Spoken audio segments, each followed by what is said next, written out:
कैसा लगेगा आपको अगर आपकी साधना एक बारी में ही सफल हो जाए? आपकी एक ही बारी में मनोकामना पूर्ण हो सकती है। जानना चाहेंगे कैसे? जय माता की, हरे महादेव, जय मां काली। आशा करती हूँ आप सभी लोग स्वस्थ होंगे, प्रसन्न होंगे, खुश होंगे।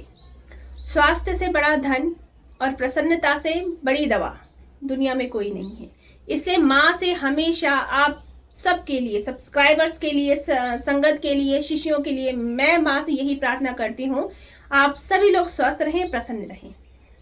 ये जो वीडियो है ये पूरी सुनिएगा जरूर, क्योंकि ये वीडियो जो है इसमें जो मैं बताने वाली हूँ वो गुरु प्रसाद है और अनुभव के साथ आपको मैं बता रही हूँ।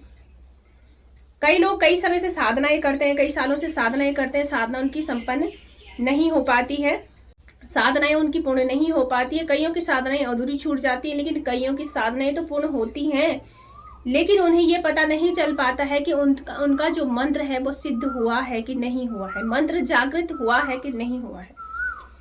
दूसरा, आप लोग कई सालों से अपनी मन्नत रखते हैं, मनोकामनाएं रखते हैं, आप तीर्थों पर जाते हैं, लेकिन आपको पता चलता है कि कई सालों से आप जो चीज अपने इष्ट से मांग रहे हैं वो आपको अभी तक भी प्राप्त नहीं हुई है। वो कुछ भी चीजें हो सकती है, धन संपदा हो सकती है, पुत्र प्राप्ति, संतान प्राप्ति हो सकती है, रिश्तों की कड़वाहट को खत्म करना हो सकता है, या आपकी स्पिरिचुअल जर्नी हो सकती है ना। मन्नतें जो होती है इंसान की कई होती है, कई इच्छाएं होती है, और कई इच्छाओं को लेकर के वो अपने इष्ट के पास खड़ा भी होता है। माँ के पास अक्सर लोग मांगने के लिए ही जाया करते हैं, लेकिन मैं अक्सर यही कहती हूँ कि माँ के पास हमेशा मांगने मत जाओ। कभी उनके सामने बैठ करके उनको सुनने का प्रयास करो, एहसास करो, उनका एहसास करो, अपने पास उनका एहसास करो, अपनी बात उन तक पहुंचाने का प्रयास करो, अपनी बातें कह दो, वो सुनती है। लेकिन इंसान है, जाहिर सी बात है, मन्नतें हर कोई मांगता ही मांगता है, क्योंकि माँ तो होती ही है, जगत जननी है, वो तो जगत को देने वाली है। तो अभी जो मैं आपको बता रही हूँ एक बहुत सरल सा, साधा सा उपाय बता रही हूँ, और सादा सरल समझ करके इसको छोटा मत समझिए। अक्सर क्या होता है कि चीजों को जो तोड़ मोड़ कर बताते हैं उनकी लोग वैल्यू करते हैं, लेकिन जो उनको शॉर्ट, छोटा और पावरफुल चीज उनको बताई जाती है ना, उसको हल्के में ले लेते हैं। इसको हल्के में मत लीजिएगा, इसलिए क्योंकि ये चीज स्वयं करके देखिए और इसका अनुभव प्राप्त किया है, इसलिए आप लोगों को ये मैं बता रही हूँ आज। आप साधना करते हैं, कई सालों से साधना कर रहे हैं, आपने मन्नतें रखी हैं, लेकिन आपका कोई भी साधना हो या आपकी कोई मन्नत हो पूर्ण नहीं हो पा रही है, तो ये आप इसको मनोकामना पूरक दीपक भी कह सकते हैं। एक दीपक है, मात्र एक दीपक आपकी मनोकामना पूर्ण कर सकता है। कैसे, जानिए। आपने 5 प्रकार के अनाज लेने हैं। मोटा अनाज जो होता है 5 प्रकार का ले लीजिए, उसका आटा बनाइए। आप इसको किसी भी प्रकार से इसका आटा बना सकते हैं, मिक्सी में भी इसको पीस सकते हैं, और इसका एक फाइन सा पाउडर बना लीजिए, आटा बना लीजिए।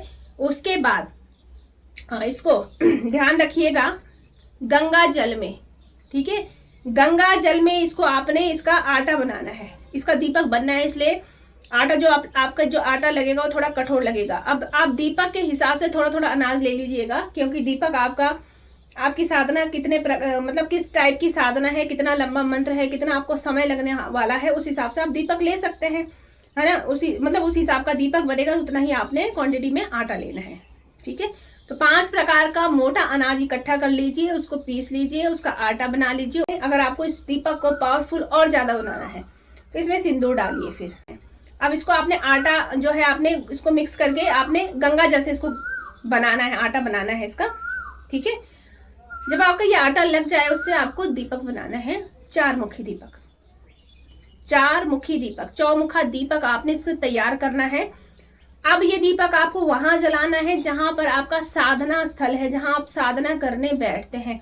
यानी जो आपका आसन होगा, आसन के सामने आपने एक चौकी, लकड़ी का एक पटरा बिछाना है, उसके ऊपर कपड़ा बिछाना है। कपड़ा आप व्हाइट ले सकते हैं, रेड ले सकते हैं, येलो ले सकते हैं, तीनों में से कोई भी कलर ले सकते हैं, ठीक है। सफेद कपड़ा भी आप ले सकते हैं। उसके ऊपर आपने चावल की ढेरी लगानी है, उसके ऊपर आपने दीपक रख लेना है।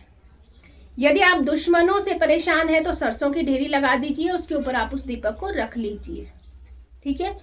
चाहे तो इसमें सरसों के दाने भी आप डाल सकते हैं, लौंग भी आप डाल सकते हैं, जिस प्रकार की आपकी साधना है, जिस उद्देश्य के लिए आप ये साधना कर रहे हैं। चलिए, आपने इतना काम कर लिया। अब जो दीपक होगा वो जलेगा। अगर आपके दुश्मन हैं, दुश्मनों से छुटकारा पाने के लिए, या अज्ञात दुश्मन है, या कोई जाना पहचाना दुश्मन है, उससे छुटकारा पाने के लिए, या रिश्तों को सुधारने के लिए, क्योंकि रिश्ते जो बिगड़ते हैं वो भी नेगेटिविटी के कारण बिगड़ते हैं, कोई भी प्रकार की नेगेटिविटी हो सकती है। ठीक है, तो आपने सरसों के तेल का यूज करना है, और तेल दीपक में आपने पीली सरसों के दाने डालने हैं और 2 लौंग डाल देनी है। ठीक है, लक्ष्मी प्राप्ति आपका उद्देश्य है तो आप घी का दीपक जलाइए, चौमुखा ही दीपक रहेगा, घी का दीपक जलाइए, उसमें हरी इलायची 2 जोड़े में डाल दीजिए। अपना मंत्र जपिए। जितने देर आपका ये मंत्र चलेगा, जितनी देर की आपकी साधना चलेगी, उतने देर आपको वो दीपक जो है वो जलता रहेगा। अगर आपकी साधना ज्यादा दिन की है, तो क्योंकि ये आटे वाला दीपक है, 10 दिन की अगर आपकी साधना है, तो आपने प्रत्येक दिन आपने आटा दोबारा से लगाना है, दोबारा से वही प्रोसेस करना है और नया दीपक बनाना है। दीपक आपने इकट्ठा करना है। जब आपकी साधना पूरी हो जाएगी तो ये दीपक आपने इकट्ठे करके जल प्रवाह कर दीजिए, नदी में विसर्जित कर दीजिए, बहते जल में आप इसको विसर्जित कर दीजिए। ठीक है, आपकी मनोकामना पूर्ण होगी, आपकी साधना पूर्ण होगी। और इन दिनों यानी जो अंतराल चलेगा आपकी साधना का, आपको साधना के अंतराल पता चल जाएगा कि आपकी ईश ने आपकी प्रार्थना सुन ली है। ठीक है, 1 दिन की साधना है तो भी आपने यही प्रोसेस करना है। अपनी साधना संपन्न होने के बाद आपने दीपक जो है अगले दिन जल प्रवाह कर देना है। ठीक है, ये आप करिए। और एक सवाल और आता है कई शिष्यों का, ये साधना कब से शुरू करें, शुभ दिन कौन सा होता है? तो मेरा कहना है कि शुभ दिन, हर दिन शुभ है। ठीक है, कोई दिन खराब नहीं होता है। आपकी भावनाएं शुद्ध होनी चाहिए, उद्देश्य आपका शुद्ध होना चाहिए, अच्छा होना चाहिए, और गुरु के प्रति आपकी जो लगन है वो सच्ची होनी चाहिए। हृदय में अपने इष्ट के प्रति, अपने गुरु के प्रति ईमानदारी होनी चाहिए। कभी भी आप साधना शुरू कर लीजिए, कोई भी दिन जो है वो साधना शुरू कर लीजिए, आपकी साधना सफल होगी। तो ये दीपक बनाइए, और इस दीपक को बनाने के बाद आप चाहे 1 दिन की साधना कर रहे हैं या आप 10 दिन की साधना कर रहे हैं, उसके बाद कमेंट जरूर करिएगा कि आपको इससे क्या अनुभव हुआ। दूसरी बात, अगर आप साधक नहीं हैं लेकिन आपकी मनोकामना है, मन्नत है, आपका कोई गुरु नहीं है, तब भी आप इस प्रयोग को कर सकते हैं। ठीक है, इसमें कोई भी पाबंदी ऐसी नहीं है कि आपके गुरु होना आवश्यक है या आपको साधक होना आवश्यक है। आप सिंपल पूजा पाठ भी करते हैं तो इस दीपक को बना करके देखिए, 100% वर्क करता है। ये आप करो, इसको करो, और फिर इसके बाद रिजल्ट देखो, और वापस आकर के सिर्फ जय माता दी लिख दो, बस मेरे लिए इतना ही काफ़ी है। जय माता की सभी को, हरे महादेव, जय माता दी।